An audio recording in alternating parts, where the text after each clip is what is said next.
मुझे समझ नहीं आता कि ये कहानी कहाँ से शुरू करूं, क्योंकि ये आज तक खत्म नहीं हुई। करीब 3 साल पहले मैंने बार बार एक ही डरावना सपना देखना शुरू किया। सपने की जगह और माहौल हमेशा लगभग एक जैसा होता था।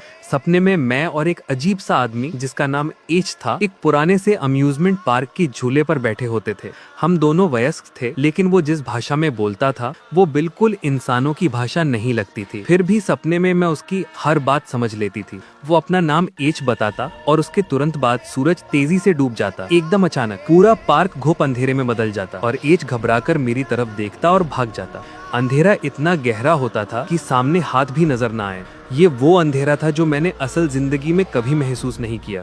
बिल्कुल खाली, बिना सितारों का गहरा काला आसमान। फिर एक बदबू हवा में भर जाती। दूर कहीं से किसी अज्ञात जीव की गहरी घुर्राहट सुनाई देती और वो आवाजें धीरे धीरे मेरी ओर बढ़ती। उनके शरीर से लाल सी रोशनी फैलती थी। ठीक तभी एच की आवाज आती, दूर कहीं से, बहुत घबराई हुई, जाग जाओ। और मैं झटके से उठ जाती। समय हमेशा वही, सुबह के 4 या 5 बजे। ये सपना कभी बदला नहीं, नियमित दोहराता हुआ, जैसे कोई संदेश छुपा हो, पर मुझे कोई समझ नहीं आता था। एक दिन सपना बदला। उस रात फिर वही झूला, वही पार्क, वही एज, लेकिन इस बार उसका चेहरा तनाव में था। वो बोला, तुम जानती हो ये जगह क्या है? यहाँ मत आया करो। मैंने पूछा क्यों? वो बोला, ये उन लोगों की जगह है जिनकी आत्माएं भटक रही हैं। मैंने और जानना चाहा, पर वो आसमान की तरफ देखकर भाग गया। और फिर वही अचानक अंधेरा। इस बार मैंने खुद को जगाने की कोशिश नहीं की। मैं जानना चाहती थी कि आगे क्या होता है। उन जीवों के कदमों की आवाजें करीब आती गईं, हजारों पैरों के चलने जैसा। उनकी फुसफुसाहट बिल्कुल मेरे कानों के पास तक पहुंच गई, पर भाषा मैं नहीं समझ पाई। एक पल बाद एक विशाल डर ने मुझे जकड़ लिया। जागने से पहले एक पल में मैंने उन जीवों को देख भी लिया और उनकी भाषा भी सुन ली। मैं चीखते हुए उठी, फोन उठाया और जो सुना था सब लिख लिया।